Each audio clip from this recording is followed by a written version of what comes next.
Kita.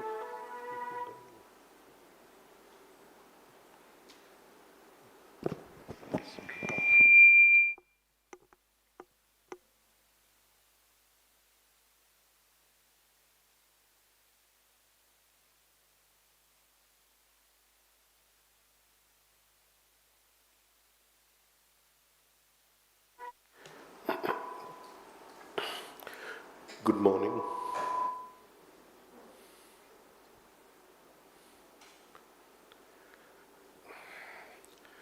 So today we want to talk about self-observation.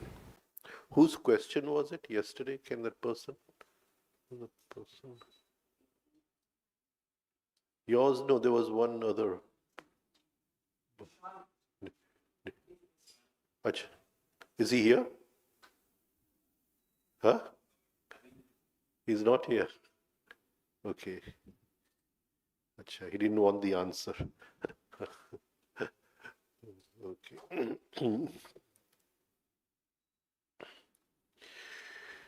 So we'll start like we did yesterday with the purpose of birth and death.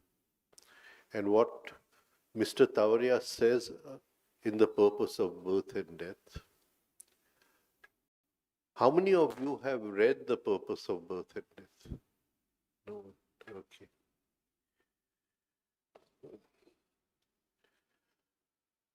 Now, in the purpose of birth and death, he talks about like we go on a journey, right? And on the journey, there is certain places we stay, there's certain scenery, right? And we visit certain places, certain obstacles come, certain places we enjoy everything. So he talks of the journey of the atma, the divine fragment. He says the divine fragment enters into bhu bhuva swaha willingly. Willingly. It wants to enjoy the scenery. It wants to enjoy the differentiation. It wants to live up life a little. So the divine fragment enters bhu bhuva swaha willingly. And the minute it enters, a law applies to it. And that law is that it must go through all possible experiences.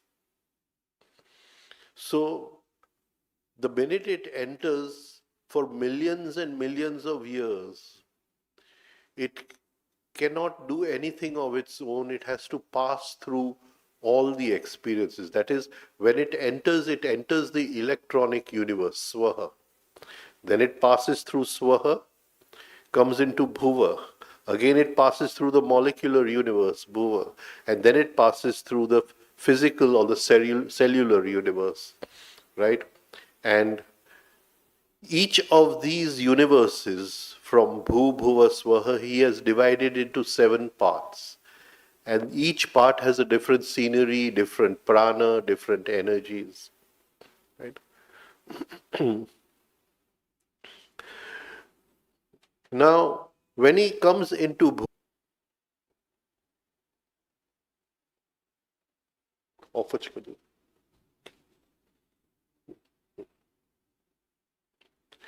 and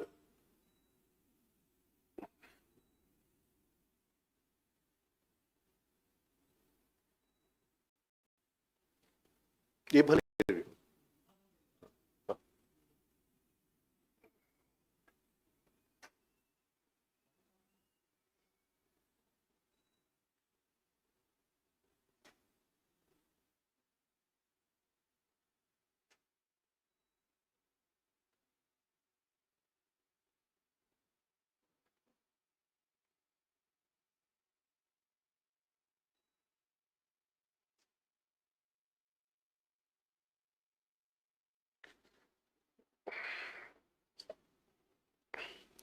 So a push was needed to the divine fragment, and so that it could fall the final four stories, go to the lowest point Nadir, and it finishes the whole journey of moving through all experiences. It has moved through the seven stories of the electronic universe or Swahalok, the seven stories of the molecular universe or Bhuvalok, and then it has moved through the seven stories of what you call the cellular universe or Bhulok.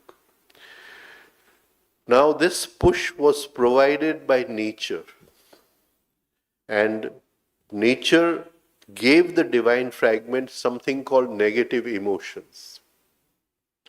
So, these negative emotions were given to the divine fragment, and when the divine fragment started expressing these negative emotions, using these negative emotions, it fell the final four stories and it fell into Nadir, right? What we call as the mineral kingdom.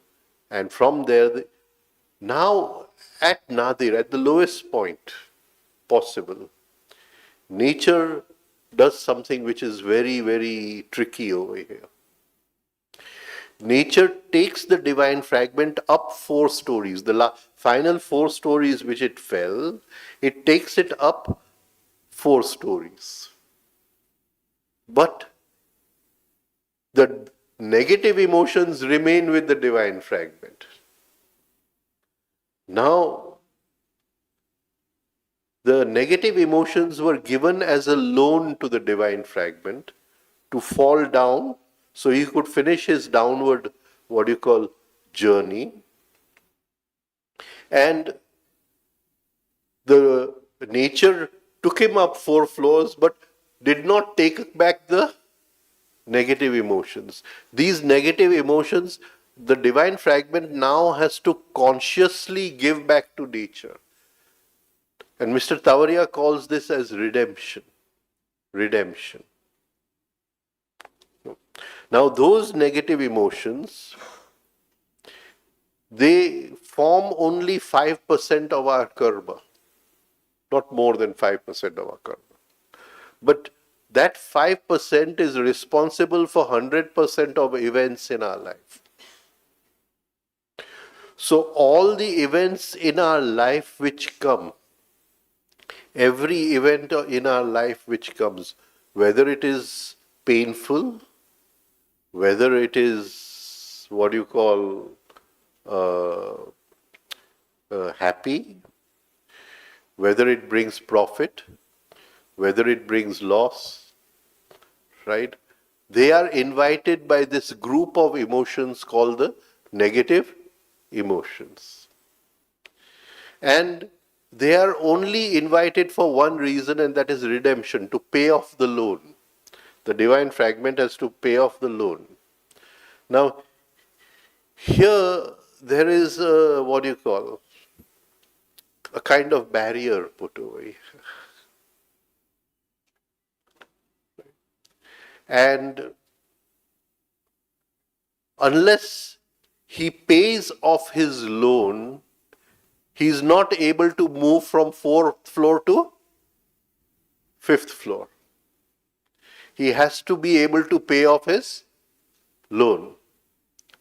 What could this mean? What could this mean? Supposing a person is giving talks like I am giving, right? But you see there's still irritation in him, there's still anger in him. What does it mean? What does it mean? What does it mean?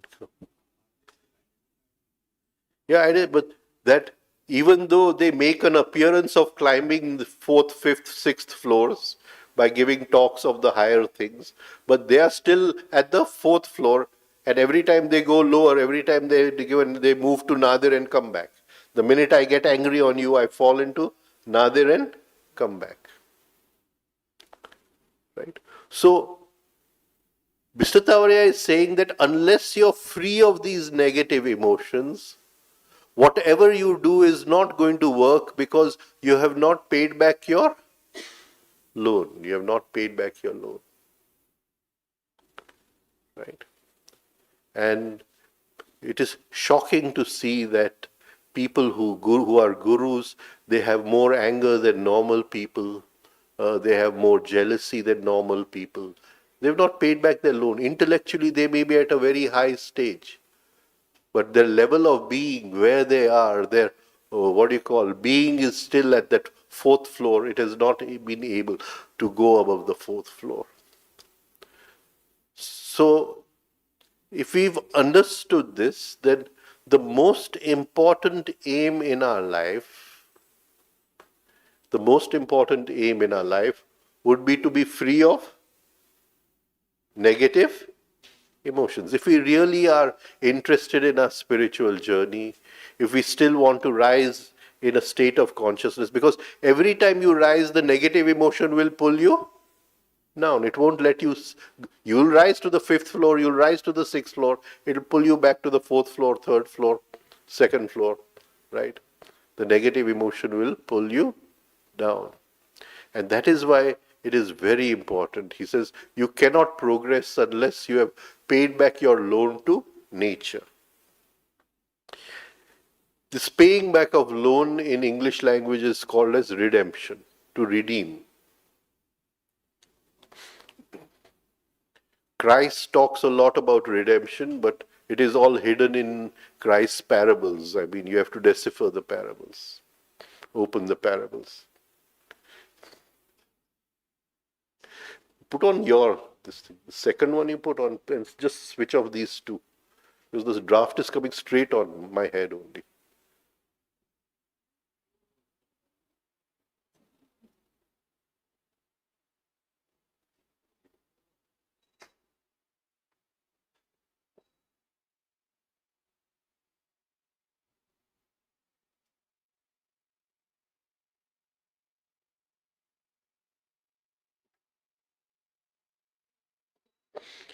Sao नीचे करना है, साव नीचे एकदम. हाँ.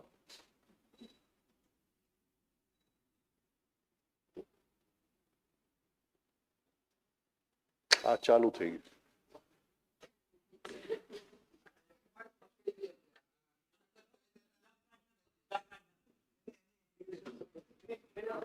એને સાવ નીચે કરના.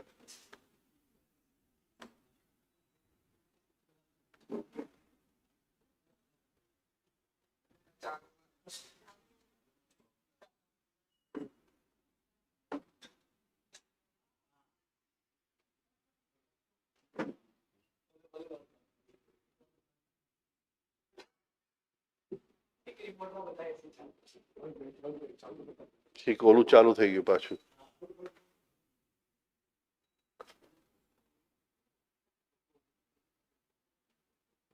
અચ્છા, પંખો બંધ કરી દે એટલે બને.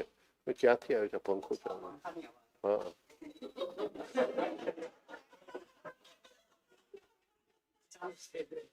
હા, કોઈએ ચાલુ કરી દીધું.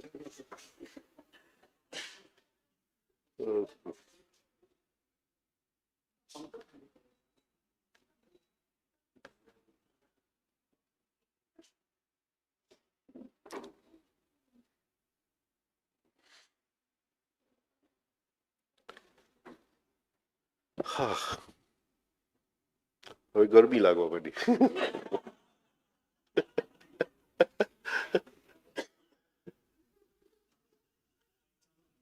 But keep the draft down. That is.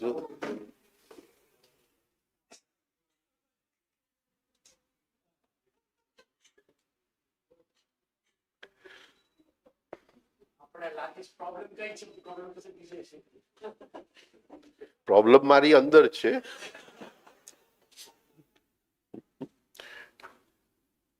કે મારી સહન શક્તિ ઘણી ઓછી છે.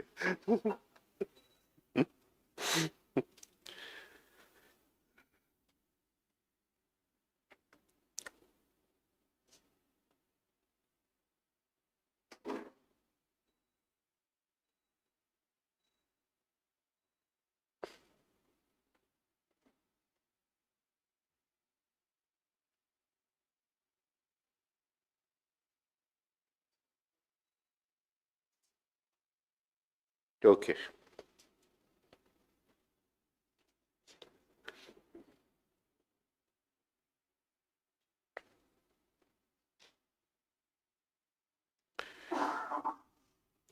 So we have to work upon negative emotions. Now, what is the beginning of a negative emotion? Can somebody tell me? How does a negative emotion begin? What is the key?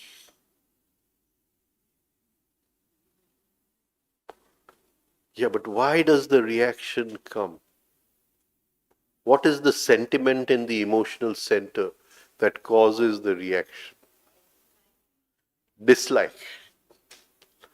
The cause of all negative emotions is dislike.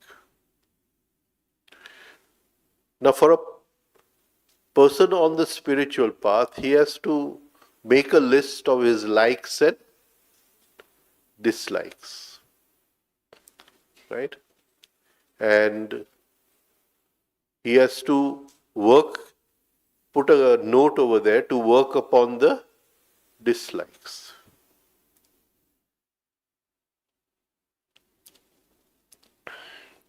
Come to a stage where there are hardly any dislikes in your life. You may have preferences. I would prefer to eat this rather than this. But if this comes, then there is no dislike. There is no dislike. Because as long as there is dislike within us, there is negativity within us. As long as there is dislike within us, there is violence within us. Dislike is the cause of all violence. I dislike his caste, I dislike his religion, I dislike his country. So, dislike is the basic cause of all negativity. Can you imagine till the fourth stage the divine fragment had no dislike? There was no dislike. Dislike was specially given to the divine fragment so you could fall in the final floors, the final four floors. Right. So that is one thing. Second thing is all our shastras talk of purification of the emotional center. It means nothing but getting rid of the negative part of the emotional center. Emotional center. So now this has to be observed. So all inner work, right? It starts from what we call as self-observation. Mr. Tavaria calls self-observation as drift watching. Drift watching.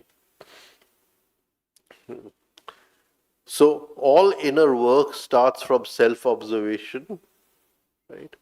And please don't do all those Zen experiments. I'm having tea and I'm observing, and I'm walking on the road and I'm observing, and I'm gardening and I'm observing. We don't want to do all that. Don't waste time in all that. We want to observe ourselves when we are negative. We want to observe ourselves when we are negative. Or if you can observe yourselves when you're negative, everything else will come on its own. Right? So we want to observe ourselves when we are going through a negative emotion. So self-observation, it is the key to transformation. It is the key to move from the lower to the higher. Now, what is wrong with this word self-observation?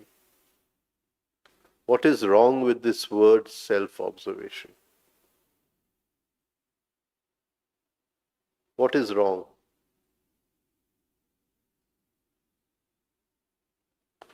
What is wrong? Come on. Yeah? Yeah, but why? Very true. Why?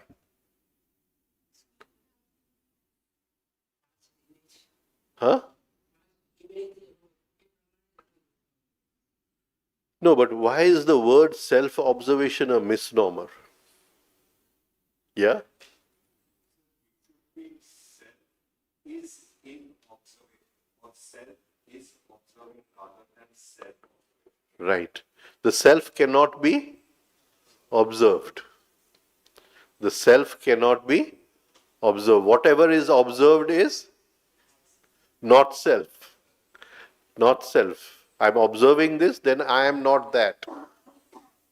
If I'm observing my anger, definitely I and anger are separate. Right? Why is this? Why is this?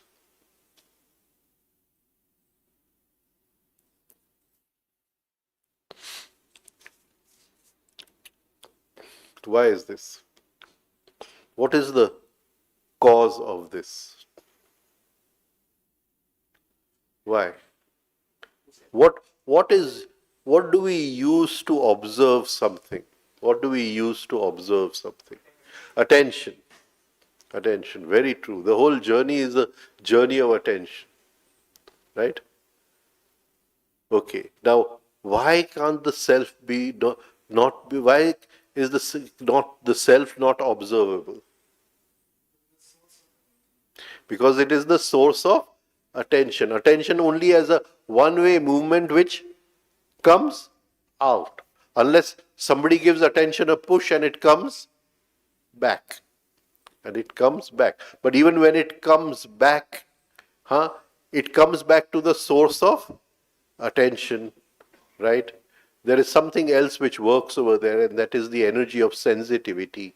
So there is a sensitivity of self, but the self is the source of attention. So the attention goes back to the source, brings about a sensitivity of self, but attention itself cannot give you an observation of the source of attention.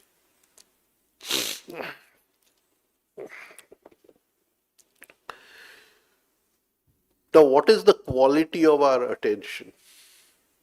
What is the quality of our attention? Pardon? It is fragmented. It is fragmented. Why is it fragmented?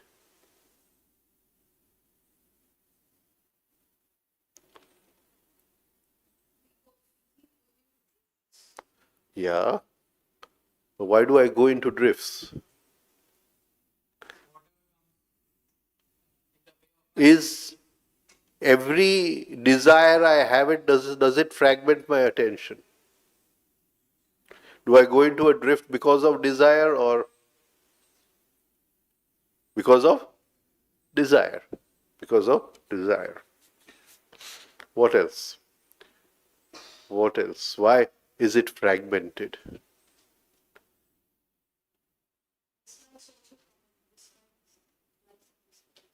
Yes. But supposing you have some money in the bank, right? Is one ray of attention attached to that money? Supposing in the newspaper you read that somebody did a cyber crime and stole some money from somebody's bank account, right?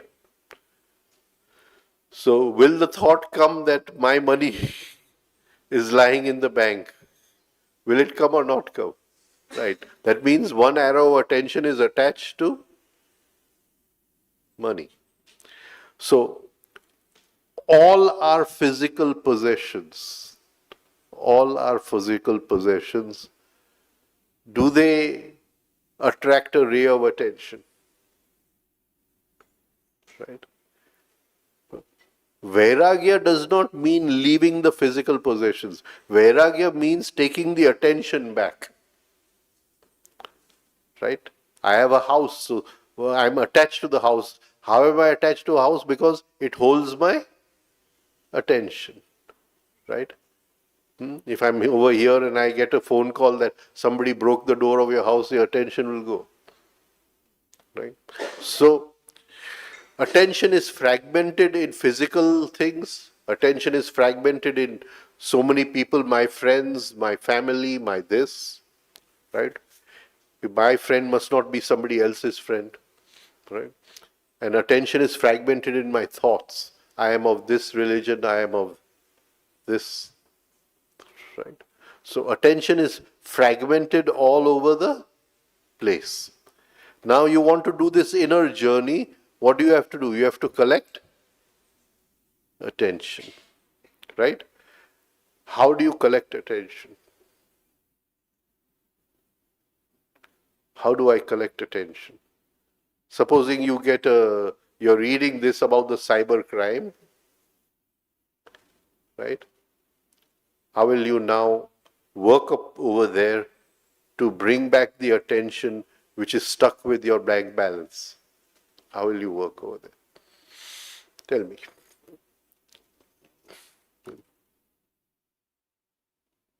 Simple things. These are very, very simple things. We're talking about very, very down to earth and simple things.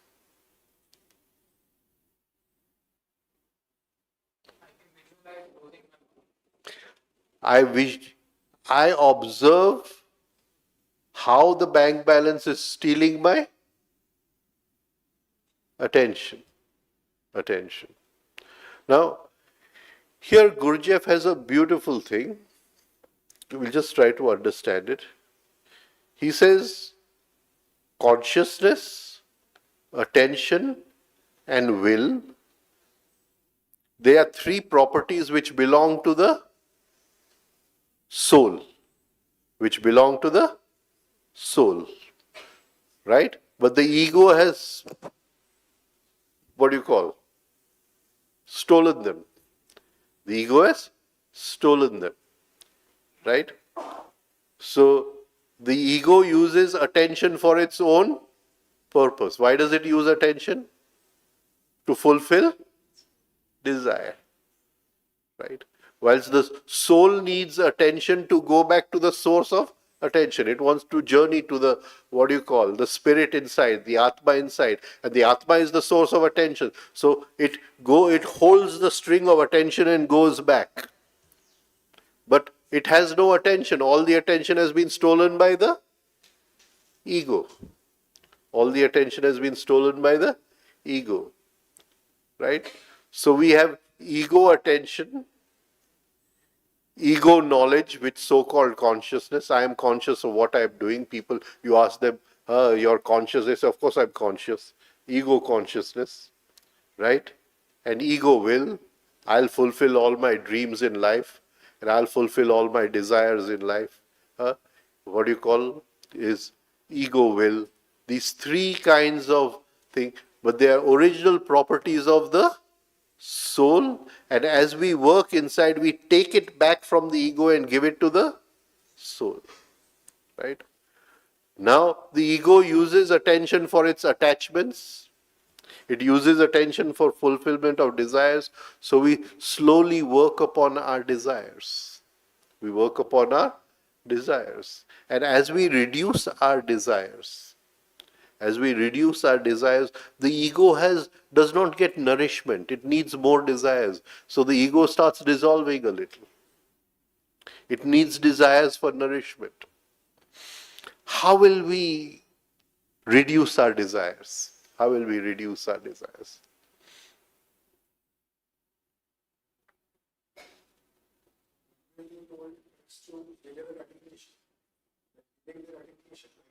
If I want to have a piece of chocolate right now, so I can have it like 1 minute later. Okay. But intellectually, how will we classify our desires so we get some understanding of them? How will we do it? We'll divide our desires into three parts. Right?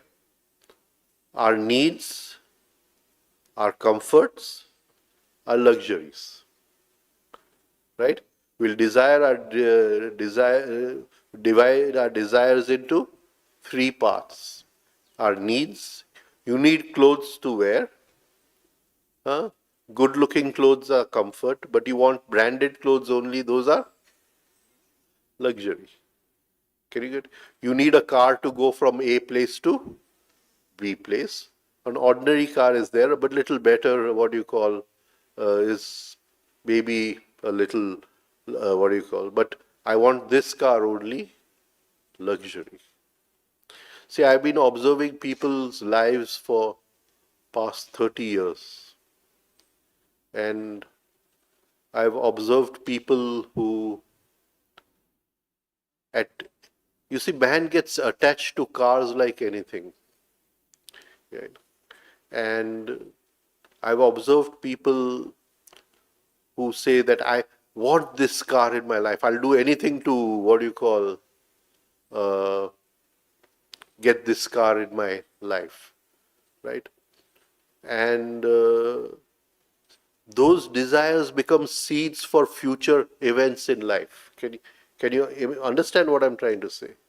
Is it they become deeply intensive seeds for it, and most of those people who have said that they have suffered in life, even when the car came, it has not brought happiness. So you can divide your life into your needs, your comforts, and keep one or two luxuries if you want as a hobby, right? And put a scratch on luxuries. Scratch on luxuries. Recently, I was seeing one episode of Kaun Banega Crorepati, right? And what's her name? What her name? But the person who built Infosys, his wife, I forgot. Sudha Murthy was there, and she's got this passion to help people. She has this passion to help people, right? And she does a lot of good work. She knows nothing about consciousness, right? It's still at a mechanical level. There's nothing of consciousness involved, but still, here's a beautiful person whose only passion is to help person. Now, she says, I am not interested in any jewelry or any clothes or anything. She has, I fulfill my needs and that's the end of the matter. Fulfill the needs, that's the end of the matter. Can you see? So, you can divide that, especially for a spiritual seeker, he must divide into needs, comforts, and luxuries. So, we come back to observation. We observe what is happening within us. But as we said, attention cannot go in, it can only go out.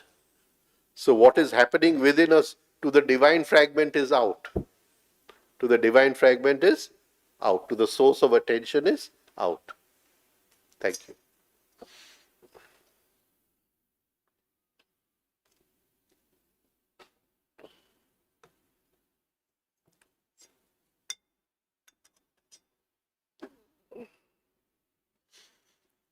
Now, before we start our observation, we must be able to know the difference between knowing something and observing something.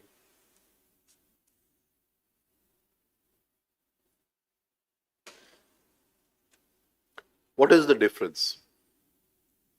People tell me, I know there is anger within me. Does that make a difference? Does that make a difference? He's not making any, just knowing there is anger within me is not going to make any difference. Right? He's not making any effort to work with that anger. There's no effort involved in working. So what if you know? So knowing is not observing.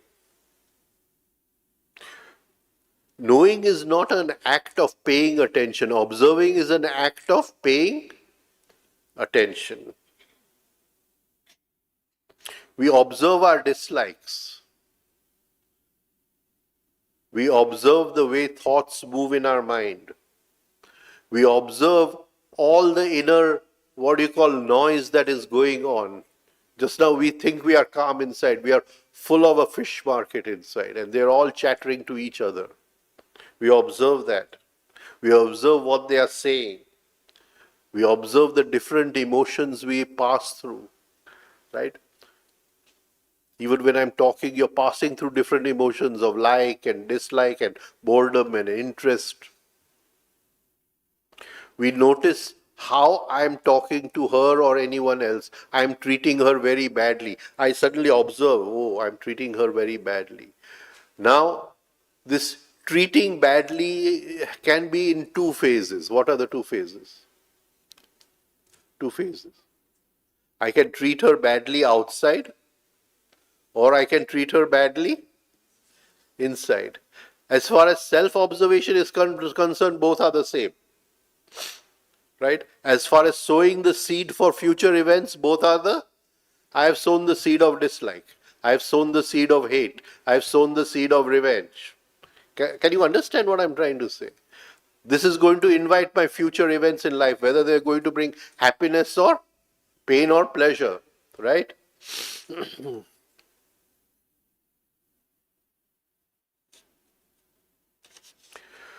Observe ourselves when we are using the word I. How do we project ourselves? How do we project ourselves? Right? Supposing you've gone out with friends, right? And something happened over there, and there was a problem, and some obstacles came, and you got over the obstacles, and you come back. Now, next day, you're telling the same thing to me, and you'll say, we went, but I did this because of that, this problem was overcome. So, will you, when you are saying the same thing to someone else which you did yesterday, will you put yourself in better light? Will you put yourself in better light? You will change small things, right? So that your ego gets projected. Our ego gets projected.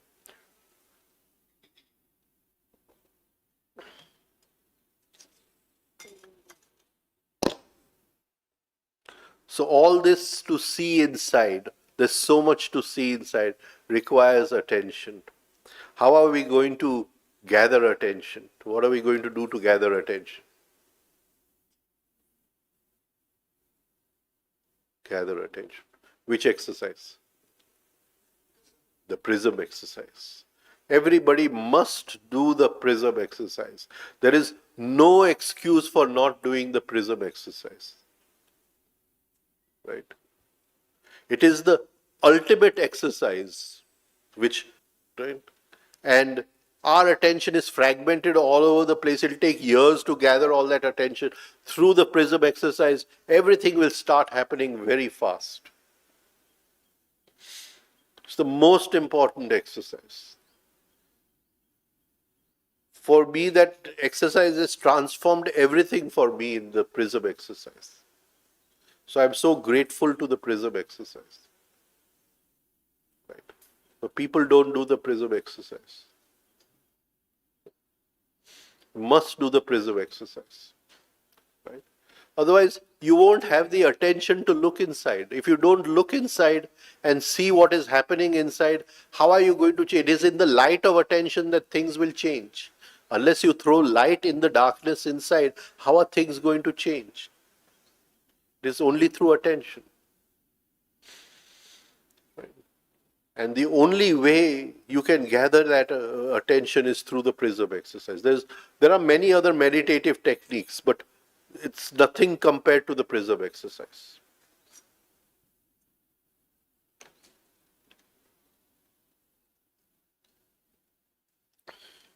For years, I used to practice Gurdjieff's self-remembering, more than 25, 30 years.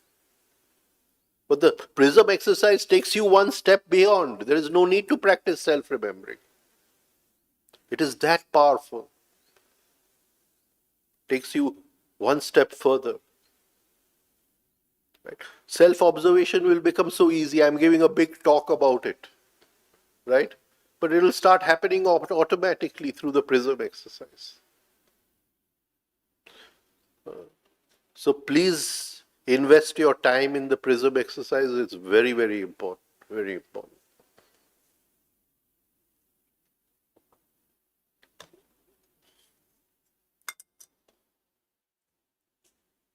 I remember when in the first 89 February, I think it was, and my new meetings with Mr. Tavaria, and one day I met him in the afternoon, and he said, "Let us drive down to someone's house."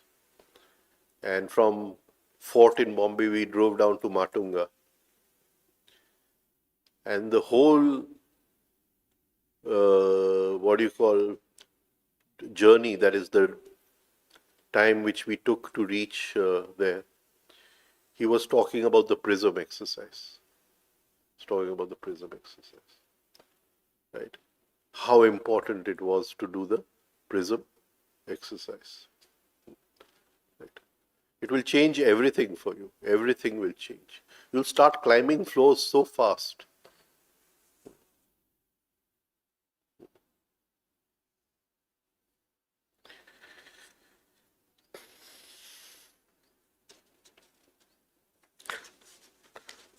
Now, what is the basic quality of the human mind? The basic quality of the human mind. And this is where self-observation comes in. Self-observation comes in. Am I going too slow? Then I'll try to go fast. Are you getting bored? Because many people have gone to sleep. So, am I going too slow? Huh? Yeah. Okay. Otherwise, I can take some Bonvita or something. Right? What is the basic quality? When the human mind sees something, when an impression falls on the human mind, when a human mind sees an object, meets a person, you say something. You are good looking, you are bad looking, you say something to me. Right? Huh? No, what is the first thing that happens in the human mind?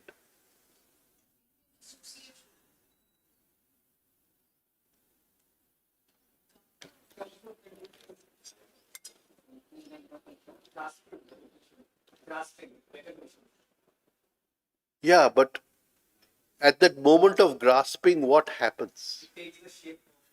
It divides itself into two parts. Please understand, I am not looking at you. My mind is looking at my mind only. I don't know if this is getting across to everyone.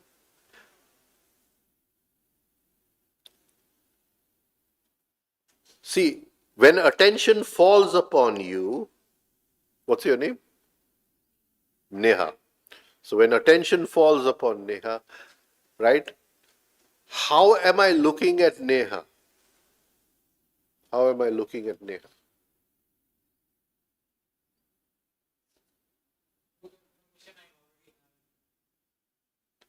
No, what is the mechanism which happens inside?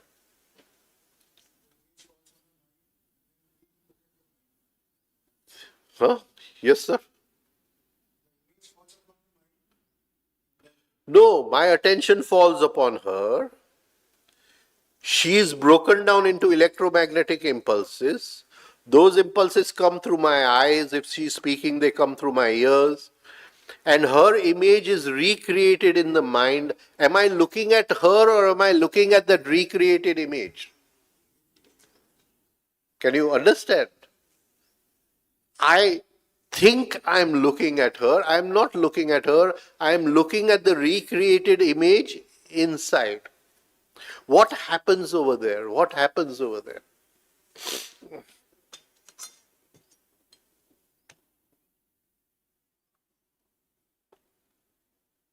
The mind divides itself into two parts. One is the recreated image of the, what do you call?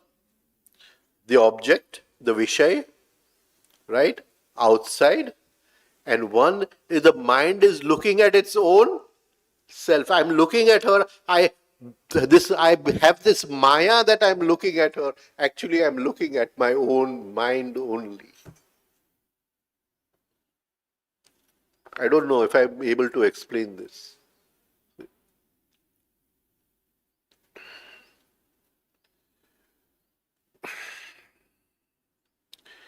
So the mind automatically divides itself into two parts. One is the looking part, one is the seen part. One is the seen part. You know, when we were in, I joined college in Bombay in 1973, and 72 December I came to stay in Bombay. And January of every year, Krishnamurti would give two talks at JJ School of Arts. And all those years in Mumbai, we enjoyed those talks of Krishnamurti. And Krishnamurti always had this one sentence: the observer is the observed. The observer is the observed. Right? I'm looking at her. I say, she's different and I'm different. I mean, we are two different people I'm looking at. But I'm looking at my own mind. The observer is the observed.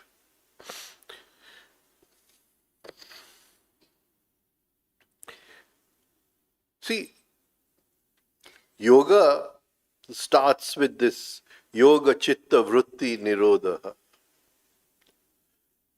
This, my mind going out, looking at her, breaking her down into what is called as tanmatras. Those tanmatras coming in through the five senses, right? Recreating her image. This is what is called as vritti. I am looking at the vritti, I am not looking at her.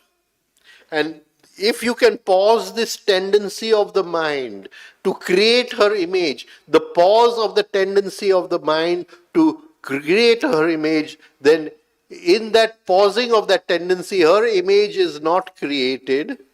Can you get it? And if her image is not created, the mind is clean as a mirror. Tada drashtuhu swarupya avasthanam.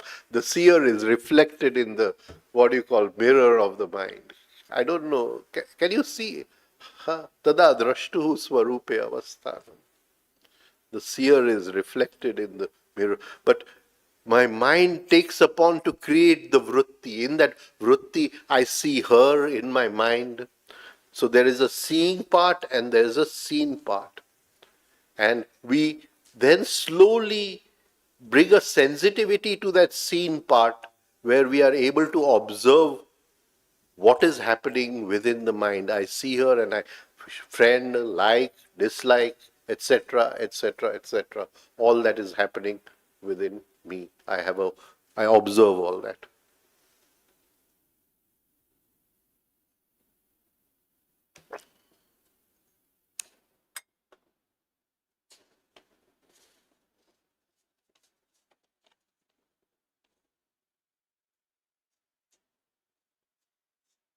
Now, yeah,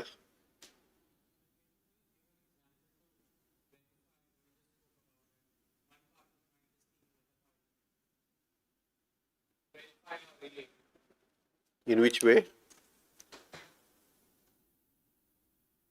I'm I'm looking for something to relate to what we just spoke about. That is, one part of mind is looking at the other part of the mind.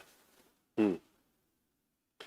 This you have to take from me, right? It is something which you have to do QED for yourself. I can't open somebody's mind and give you an example. It's not possible, right? But it's something which you have to experience for yourself. Right? I'm just telling you that this is the process of what happens. That the mind divides it into two parts: the seeing part and the observed part. Right? And there is something which can see. Gurdjieff calls it as an observing eye. An observing eye. But we don't want to go into the science of eyes because that would complicate things a lot, right? But there is a whole science of eyes where he says the one eye wants to see her and one eye is observing the other eye. This eye which is inside is the observing eye, but it's difficult for me to explain. Difficult for me to explain. What I'm just trying to tell you is that observation is not so difficult. The mind already automatically is observing. You just have to become sensitive to that part, bring in sensitivity, and observation will start automatically. Like I'm looking at you, I look at myself inside, right? What I am inside. Right? So take it in a different way, that some movement is here, you notice somebody has come. Who has come has not come. You don't know who has come as yet, but you do notice that something has moved over here, someone has come. Similarly, in the initial stages, you'll start noticing you're having thoughts, you're having emotions. Slowly, you'll separate from them, and that separation is possible because there is a seeing part and observed part. Otherwise, it was not. If they were both one, then there was no. It was not possible. But the science of self-observation is possible because there are these two paths within.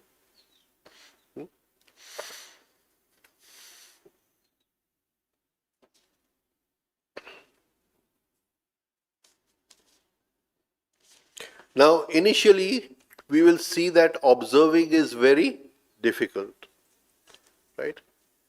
So, what do we do? What do we do?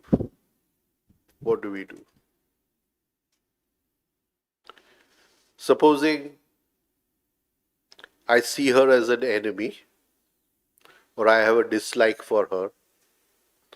So when I meet her, I want to give her a few words, right? I want to say something to her. How will we bring self-observation here? Come on. Are there two distinct things? I want to say something to her, and she is there in front of me. Now tell me. What will I have to say inside? What will I have to say inside?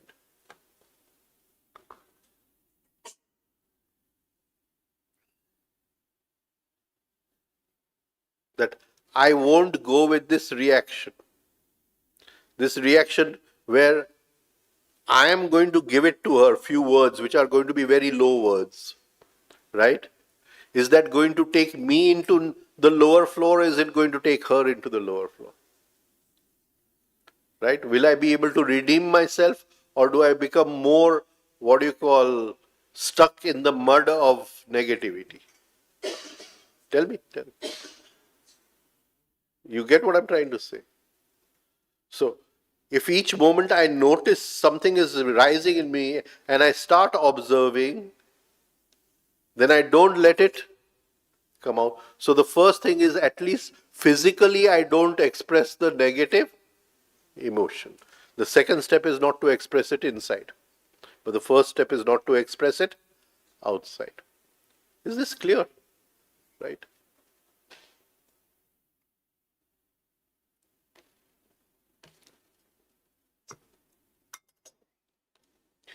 Easy self-observation. So what do? We divide ourselves into two parts, and because the mind has the nature of dividing itself into two parts, it's a very easy thing to do. Very, very easy thing to do.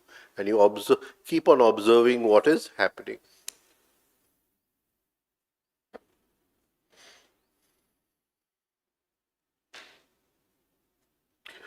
Now, what we observe, what's your name? Nishant. Right. Okay. So, who will observe who? I will observe Nishant. Where has Nishant come from and where has I come from?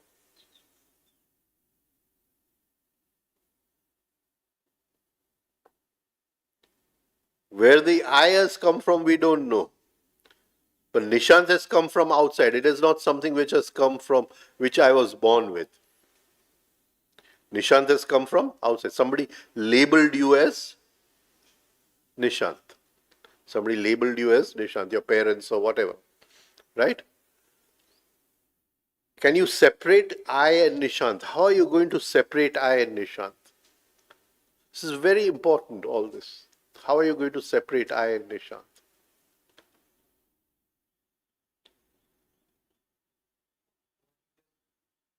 Who grows up? Does the I grow up or does Nishant grow up? Nothing changes in the I. Who grows up?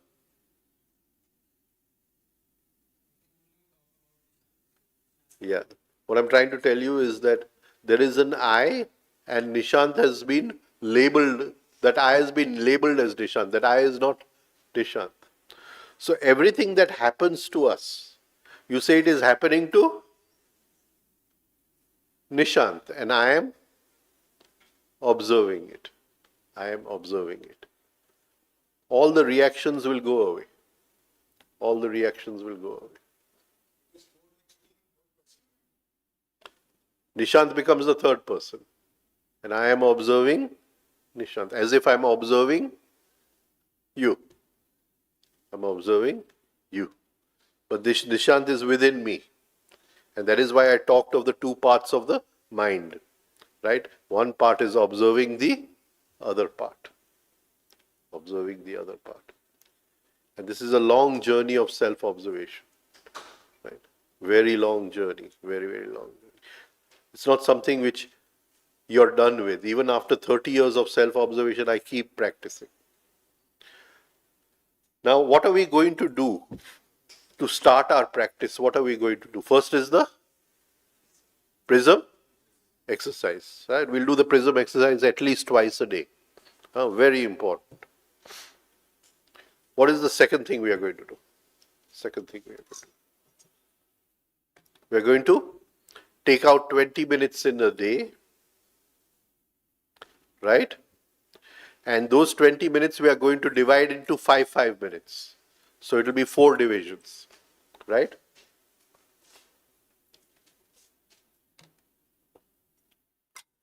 So after 5 minutes, an alarm will ring. Now, you don't want to see, there is a difference between noticing and seeing. Somebody is at the door, you notice him. Right? But if you see him and he sees you, he may go away. You get what I'm trying to say? If he says, Nishant is sitting there, I don't want to come in, go away. Right? Go away. Similarly, we start with just noticing. So for those 5 minutes, we are noticing what thoughts we pass through. After 5 minutes, there'll be an alarm. Right? And we'll see whether we really noticed for 5 minutes or we drifted somewhere else. Whatever thoughts, whatever feelings come, there will be no judgment that this is good, bad, like, dislike, nothing. It has to be impartial observation. Impartial observation. Right? Then again 5 minutes. Again after 5 minutes, we'll take a note of whether we were really looking or we drifted away somewhere. Or if we drifted and came back. Right? And if we drifted and came back, again we'll note down that we were able to come back. And in this way, practice self-observation only for 20 minutes every day. Don't worry about it. Invest these 20 minutes and 2 times the prism exercise. 2 times the prism exercise. Any questions on this? Yeah.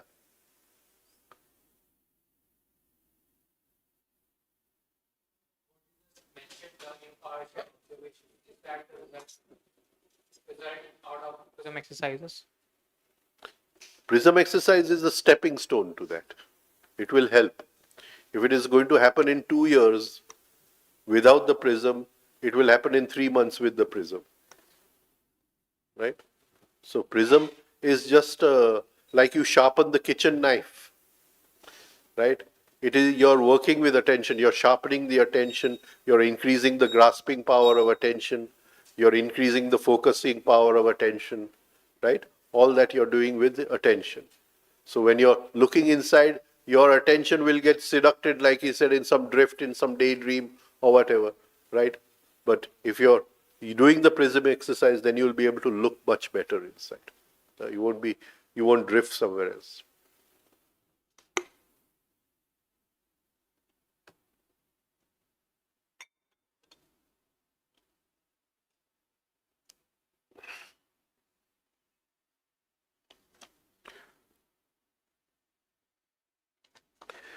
So in those 5 minutes, you will know when you are observing and when you are caught. You are not observing. And when you're not observing, you're in what state? What is the state which Gurdjieff calls it?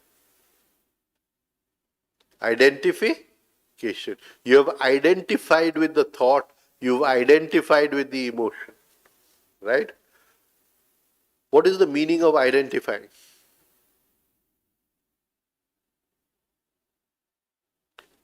I am angry. Then anger and I are one, right?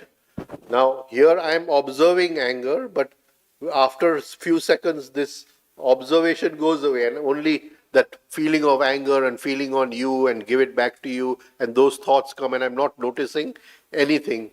Where is that I gone, which was observing? Where is that I gone, which was observing? It has become one with the anger. It has become one with the anger. Patanjali calls this as vritti sarupyam itaratra. Right? That I, if there is no vritti, then that I is mirrored.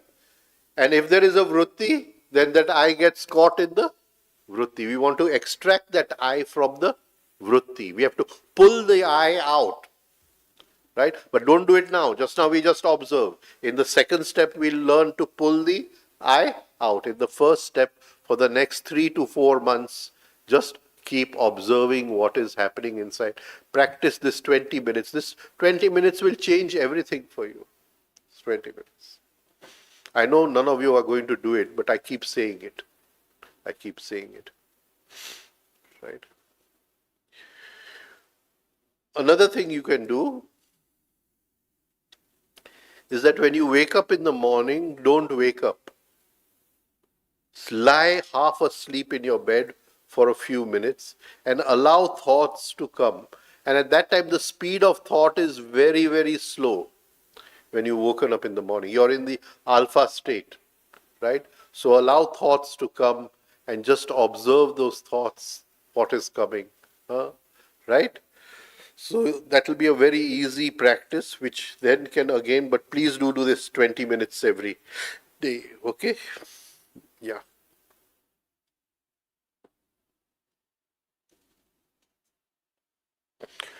So it is like there is a lake, and either we have got submerged in the lake, or we've come out and we are sitting on a bench outside the lake and observing the lake called mind, right? Either of the two. So if I am not watching, then the anger has caught me and I've drowned in the lake. What has happened is I've got identified. Gurdjieff calls this a seduction of attention, and I get drowned in the lake.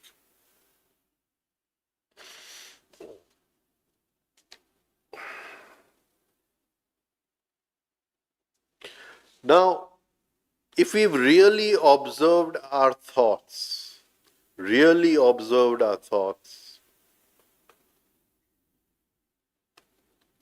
what is one conclusion which should come very easily? Supposing you just think about it, what would be the first conclusion which comes?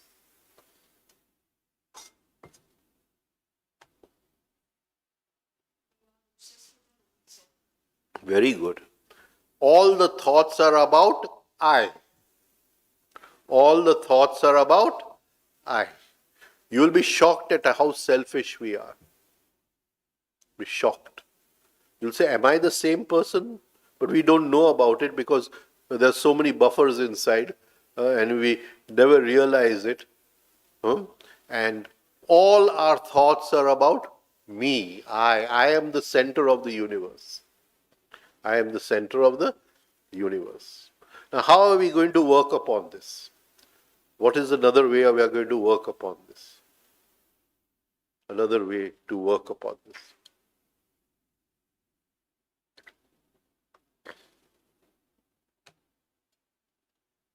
Come on, come on. Very easy, very easy. For the next 6 months, we won't use the word I and me. Only if it is 100% necessary. Only if it is 100% necessary. So I am asking you, will you come for the camp? Don't say, I will come for the camp. We'll try and come for the camp.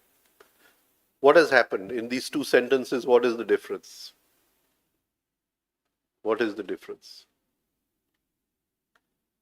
To cancel the I, do I have to become conscious for some time? Do I have to make a conscious effort for some time? Right? So for the next 6 months, we won't use the word I. We'll pause, and how to reframe the sentence, how to reframe what you say without using the word I. And especially not this, I like this and I don't like this, right? We want to be free of likes and dislikes, right? All likes and dislikes are related to I. They have no, what do you call, place in our life at all, right? Is this? I'm giving you one exercise after the other. I don't know how many of you are going to do it, right?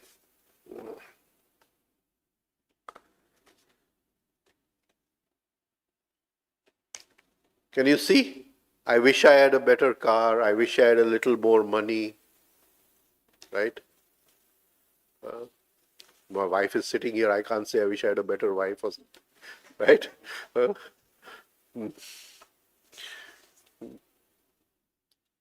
Right. I wish I had this. And we don't say it outside. It happens inside. It's all I.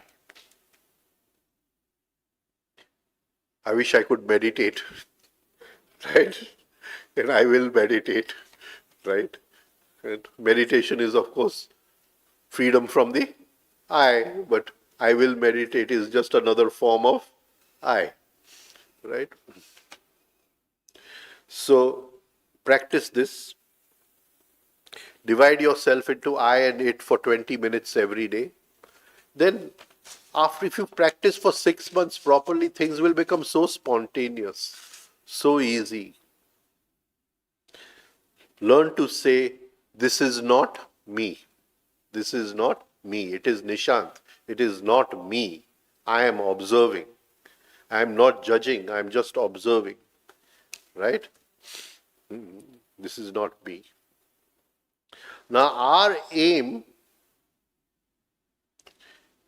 is to rise in consciousness. Now, this is the first part of self-observation. We have done the first chapter in self-observation. I'm just going to touch in the second chapter. I'm not going to go into it. It doesn't mean anything for us just now. Gurdjieff says that when you have become a little proficient in not identifying, in not going with your thoughts, not allowing your thoughts to seduce your attention, your emotions to seduce your attention, right? When you have become a little proficient in that, you've practiced for 3 months, right? You're able to notice your thoughts, you're able to see your thoughts, you don't allow yourself to be pulled away. Then he says, we start the second step in self-observation. He says, man has 4 centers: the intellectual center, the emotional center, the moving center, and the instinctive center. He has 4 centers. Of course, man has 3 more centers: the sex center, higher emotional, and higher thinking. But we take 4 centers. 4 centers. And after some time, the second chapter in self-observation is observing the work of centers. Is observing the work of centers. And this is where three-step rhythmic breathing is very, very important, because Gurdjieff wants you to bring harmony between the working of the centers. Somebody says something and the emotional center takes it, and it should have been taken by the intellectual center, and then later on we pay for it. Right? So my broker phones me and says that we are all buying this share, you please buy this share. And I get emotionally involved with my broker. I say, okay, buy it. And tomorrow I cry because it has fallen by half, right? And it should have been decided by the which center? The intellectual center. So there are cross connections between the centers, which Gurdjieff calls as associations. Within the centers, outside of the centers, there are all kinds of wrong connections. If I'm walking in the garden, which center am I using? Moving center, right? But a stone comes in between and I jump over the stone, so my rhythm of walking is disturbed. I walk a little faster, I've jumped over the stone. The moving center sends a phone call association to the intellectual center. I was having calm thoughts. Suddenly I start having aggressive thoughts because I've changed the rhythm of my walking. Right? I say, okay, Nishant insulted me today. Till then I didn't remember also his insult or anything. I was walking, enjoying the garden. Because I jumped over the stone and there was a fast movement. Suddenly it connected. I have to give it back to him. Can you see a wrong connection between the moving center and intellectual center? See, so Gurdjieff says in the second phase of our self-observation, we observe the work of the centers. Now this is the real process of inner development, not just observing thoughts, observing feelings. That is the beginning. This is the real process. These four centers, they are four functions. They are four functions.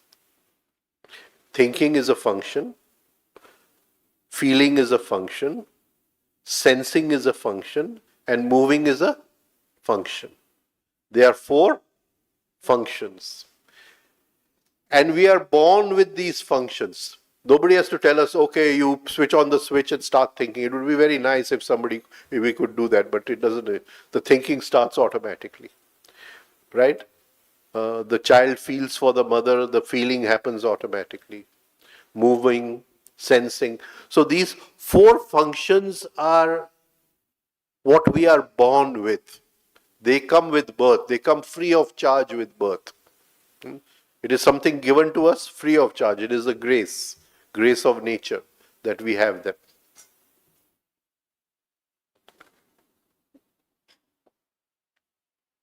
Now, our aim is to rise in consciousness. What is our aim? From this floor to go, fourth floor to fifth floor to sixth floor, right? Then in Bhuvalok, first floor, second floor, like that we go. Floor by floor, we want to rise in consciousness. Now, for this, we have to gather what is called as consciousness. Is this clear to everybody? We have to gather consciousness.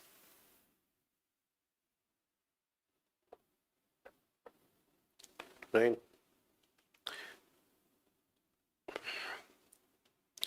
See, I remember about 40 years ago, there was this guy who was panning for gold. And I met him at a stream. And he was panning for, I said, why don't you teach me? This is not so easy to learn. And so he would put the sand through the water and he would shake the, what do you call, what's it called? Sieve, yeah. No, not the sieve. First there would be a kind of shovel and then the sieve would come. So he was teaching me. And in my first instance, there was a small speck. There was a small speck. And he says, this is shocking, first time. Right? And then he took out that small speck. It was a small piece of gold only, but not a pure gold. It is the thing. My wife still has it, right? But this was 40 years ago. And so gold is mixed with sand. Gold is mixed with sand. The person who extracts gold, he separates sand and gold. Now we come to the real thing over here, the real thing. Where is the gold? Where is consciousness? In which sand is consciousness? In which sand is consciousness? Because the aim of our life is to extract gold from sand. This is the aim of our life. Right? That is why we were born. For only one purpose, to separate sand from gold. So, gold is consciousness. What is the sand? What is the sand? Come on, come on, come on. I've already told you.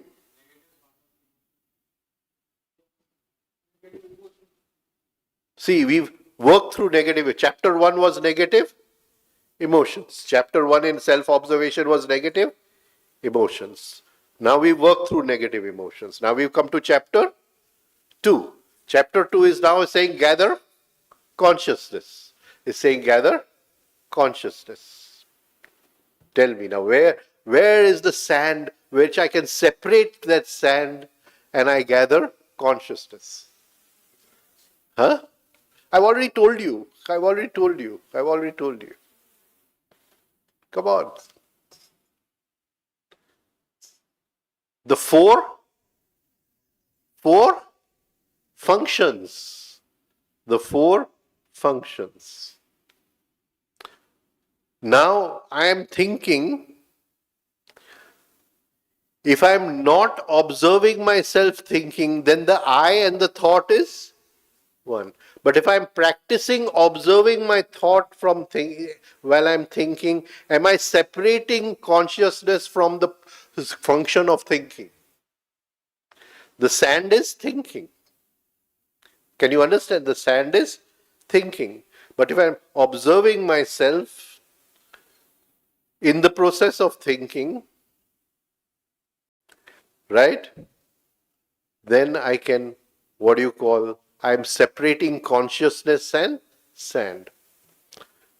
Right? I say he is my friend, so I have this sentiment of friendship in my emotional center. Can I separate the I that Nishant is feeling friendship, but the I is watching? Then from the function of emotion, I have separated the I am separating consciousness from the function of feeling. Is this becoming clear to you? See, we are only given 4 types of sand. Only given 4 types of sand. Right? And from that we have to separate consciousness. Thinking, feeling, sensing, moving.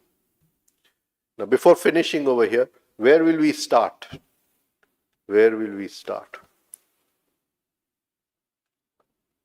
Where will we start? Moving. Why will we start with moving? It is the easiest. Why is it the easiest? See, I look at myself in the mirror, I can say, I looking at myself. The moving center has external parts, the hands and the feet and the tongue, and they have external parts, right? So I can see my hand. So at least the observation begins with something which I can physically see. Can you understand what I'm saying?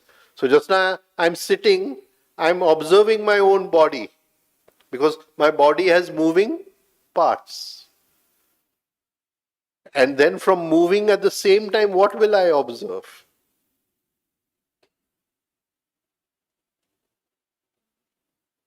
What will I observe? What will I observe? Thoughts. Because thoughts and movements work at the same speed. Thoughts and movements work at the same speed. So we will observe the moving part and the thinking part. We'll start with moving part, then go on to the thinking part. And these are two parts which become quite easy to observe. Quite easy to observe. We won't bother about the instinctive part. We don't want to observe the instinctive part. And we'll go to the emotional part in the third chapter. The third chapter. First, we will learn to extract consciousness from moving and thinking, these two functions. That consciousness itself, when we've gathered a big amount of it, will automatically take us to observing the feelings, which are working at 40,000 times faster. And of course, we have one more center, the sex center.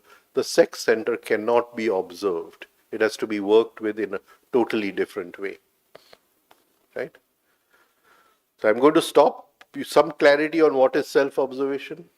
Right? I hope you ask the question. I won't go into it. Evening we'll read the Mahabharata. So I won't go into it anymore. If there are questions, then you please ask in the evening. If you want to ask now, you can still ask now. Right? And try to understand our only aim in life is to gather consciousness. And consciousness is mixed with function. Just like gold is mixed with sand, consciousness and function are mixed together. We have to separate. So when I observing Nishant thinking, then you're separating consciousness from function. Right? And slowly consciousness increases. Then it works on its own. It has its own inner generating mechanism. Right? Then you don't have to do anything. Then things will start happening spontaneously. Yeah, please. Please give her the mic.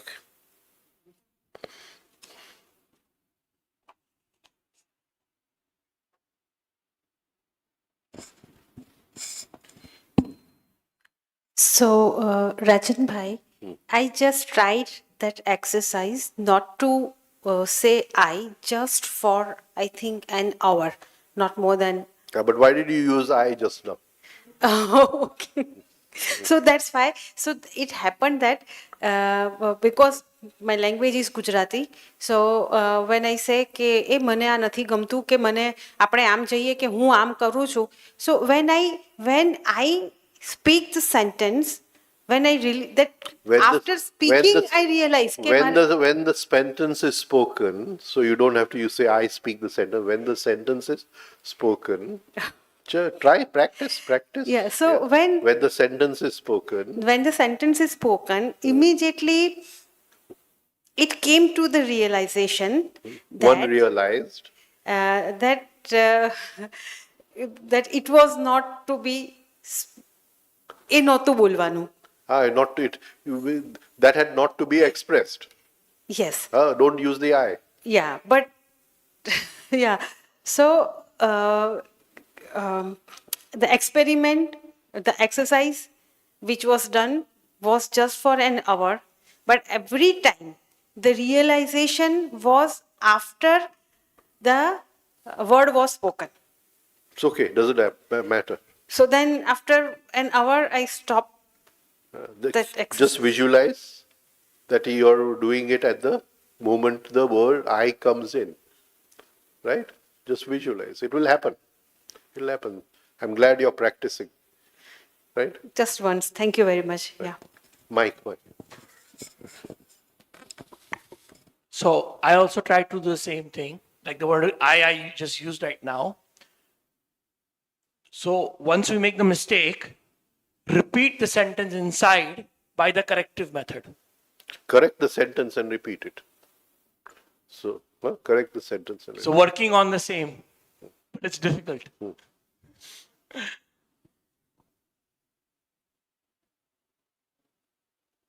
જ્યારે આપણે express નથી કરતા અંદર વિચાર hello જ્યારે આપણે express નથી કરતા કે મારે આ કંઈ બોલવું છે પણ હું નથી બોલતો એ વાત સામેવાળા વ્યક્તિને, હું એને અંદર રાખું છું. સો જે વાત અંદર અંદર તો બોલાઈ ગઈ છે એકવાર કે મારે એને આવો જવાબ આપવો છે, તો એના સાથે શું કેવી રીતે, એટલે પછી એના સાથે શું કરવું છે કે એને પોઝ એટલે કરવી? શરૂઆતની અંદર we don't express outside, and later on we'll have enough of consciousness to observe the inside. The very fact that it is happening automatically inside means we have not got that much of consciousness. We still are short in gold. There's no profit in the, what do you call, system. There's no profit in the system. You have to gather more gold. Right? રાજનભાઈ, આ 20 મિનિટની જે તમે exercise કીધી એ 3 સ્ટેપની help સાથે કરવાની કે See, if you do it with 3 step, you won't be observing. 3 step should help you to observe. But in those 20 minutes, don't do the 3 step rhythmic breathing. Just try to observe what is happening inside.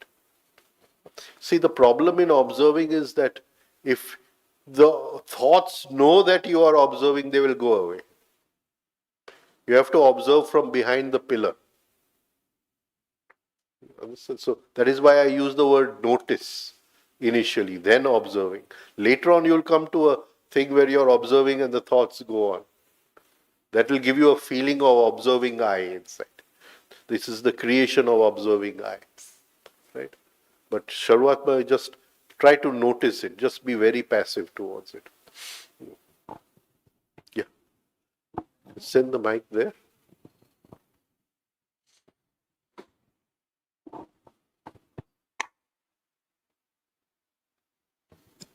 Hello. Sorry. Sir, could you please elaborate on difference between like, dislike, and preferences? Means like a better example to understand. See, I mean dislike a person. Now, when that person comes, right, I can sense that dislike and I can, over a period of time, observe that dislike. Right?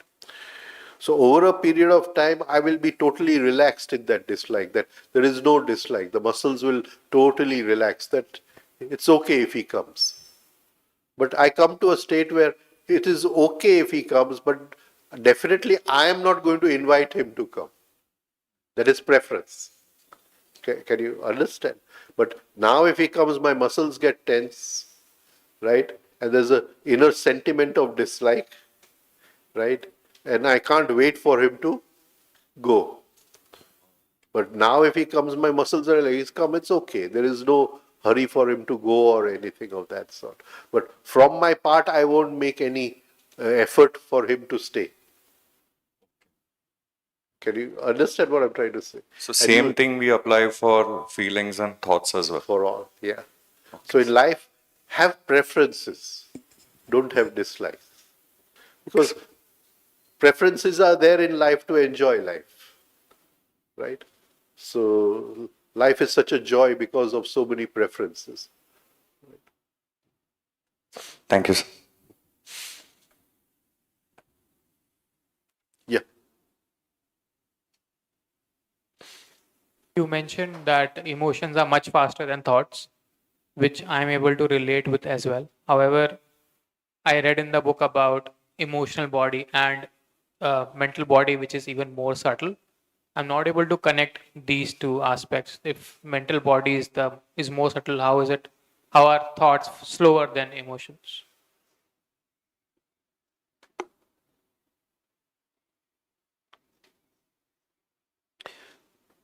We have to go through the process of creation of thought. Somebody's radio is on or something? Yeah, creation of thought. So, what happens in the mental body? What happens? We'll look at this in two different ways. That I look at you, your image comes in, and there's a division of you and me, and then the idea comes in, and from the idea a thought is born. Right? So I look at you, the idea comes in, this is Nishant, and then I say, this is Nishant, he is this, the thoughts come. So the thoughts have come after a lot of mental activity, right? Thoughts are very slow. That mental activity is happening at much higher speeds. You understand what I'm trying to say? Now, let's take it in another way, the same thing in a different way.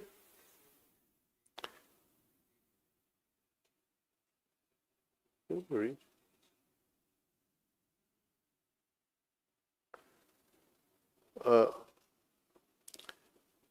Tawariya Sahib says that the impulse comes in. There is something called an incoming impulse. And these are coming in at 30,000 per second. Right? Out of which 10,000 go to meet the, what do you call, astral brain, not the physical brain, the astral brain. So when you're talking of 10,000 impulses per second, now this is happening in the mental body, right? Then they meet a memory pattern and 120 thoughts are created per second. We are not aware of 120 thoughts. When we go into deep meditation, we can see 120 pictures moving per second. But that is also after they have slowed down from 120 to 60 or so. You understand? It is in deep meditation, we slow it down so we can observe it. Right? But it is happening at 120 per second. And those thoughts come here, and out of which 16 thoughts are registered per second. 10,000, 120, 16 thoughts. Are you even aware of 16 thoughts a second? No. You're a maximum one thought you're aware of, or maybe 2 thoughts per second. Can you see how much it has slowed down? So for us, just now thinking is much slower than emotion. Later on, when we are able to go into those deeper states where we slow it down and observe it, then we'll know what the real mental center is, the intellectual center is. But till now, we are at this very slow level, right? But talking of the moving center can be trained to work at nearly the speed of the emotional center. So you see the cricket matches going on, right? So he doesn't have to use the intellectual center he has practiced that movement so many times that it has become nearly as fast as the emotional center. Can you get what I'm trying to say, right? Or when you're coming down the stairs, then each step you don't have to calculate what is the distance between, you just flow down the stairs. So your moving center, when it is in reflex action, when the action has become reflex, then it is working at nearly the same speed as the emotional center. Getting clear here? If you see the movements in karate, they are so fast. Sometimes even the eye cannot see them. Right? So there the moving center is working at the same speed of the emotional center. Right? But for that, the moving center has to connect to the sex center. And that is a different story. We'll take it some other day. Right? We'll stop over here. So in the evening, we'll read the Mahabharata. Right? And we'll try to understand something from the Mahabharata. Right? If there's any other topic you want me to take, then just let me know. Right? So we can then think about it. Thanks a lot. I know it was a little boring. Many people were getting very irritated and fidgety and all that. And I see people sulking and this thing. So it's okay. But it was important. I hope you practice the prism and do these 20 minutes every day. Please do them. Change your life. Right? Thank you. You can leave these glasses here.